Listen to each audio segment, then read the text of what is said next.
Vsi upamo na prihodnost brez smrtnih žrtev na cesti in bliskovit napredek varnostne tehnologije nezadržno pelje v čas, ko bo zverižena pločevina postala nekaj, o čemer so pravili le še dedki in babice.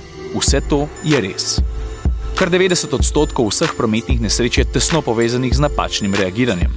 Cilj elektronskih varnostnih sistemov pa ni le v odpravljanju kritičnih situacij, ki so bile še do pred kratkim prepuščene zgolj vozniškemu znanju, ampak tudi v povečevanju udobja. In ker je splošna ozaveščenost glede tehnologije, ki je že na voljo v povsem običajnih in večinoma tudi cenovno dostopnih avtomobilih še vedno relativno slaba, smo 60 žrebancem omogočili srečanje z najsodobnejšimi tehničnimi pripomočki. V teoretičnem delu pa smo debatirali v prihodnosti o tem, kako bodo avtomobili v nekaj letih komunicirali med sabo, semaforji, cestišči, spletnimi servisi in vozili skorajda sami. V praksi pa so se udeleženci hitro srečali z zdravo pametjo. S prepovedjo dotikanja zavore smo jih s 30 km/h poslali naravnost v zid. Sem se prepustil navodilom inštruktorja in zaupal tehniki. Bilo je malo strašljivo od začetka, da moraš zaupati sistemu, da naredi namesto tebe, ti pa prepustiš se. Če ravno za trenutek stran pogledaš, imaš telefon, se ozreš nazaj, imaš otroka. Trenutek, ko si nepozoren, pa se potem avto sam ustavi, recimo, to je najboljši pripomoček. Mogoče malo manj reklam za praške, pa malo več teh reklam, ker rešuje varnost. Po tako zahtevni vaji se je veliki večini, celo moškim, sistem samodejnega parkiranja zdel kot prava sprostitev. Da to enkrat probaš v praksi, je čisto drugače, kot če to samo čitaš, pa slišiš nekaj o tem.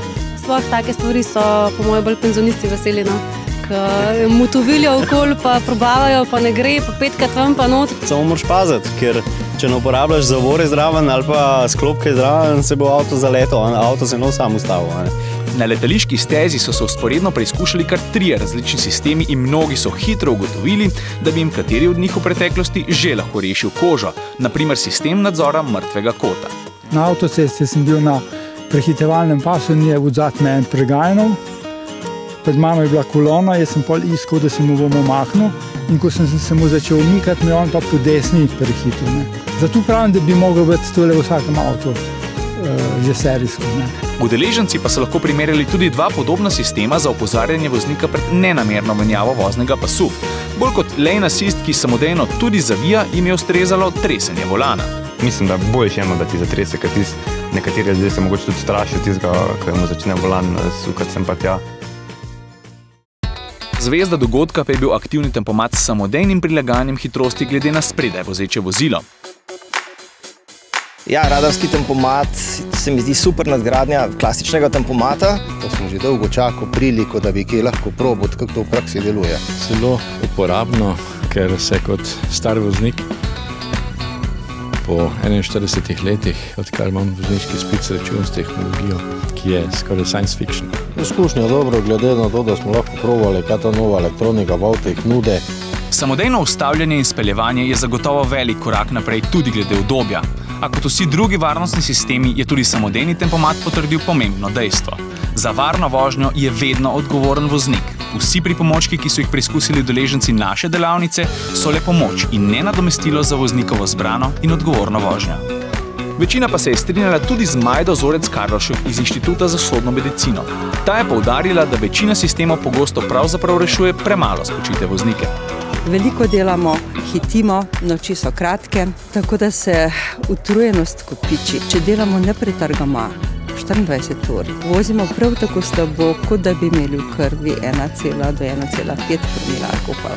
Ob zaključku dneva pa so si bili udeleženci enotni predvsem glede možnosti preizkušanja vseh omenjenih sistemov v praksi. Priporočal bi, da bi takšne delavnice postale ne izjemno, ampak vsakdanja praksa. Treba z lastno glavo tudi razmišljati. To že pri navigaciji vidimo, da je to čas v morje zapelje na mestno cesto. Mislim, da te znamke, ki to ponujajo, bi mogli to omogočati, ker se bi stranke sigurno tudi prej odločile za dodati kakšen evro za te sisteme.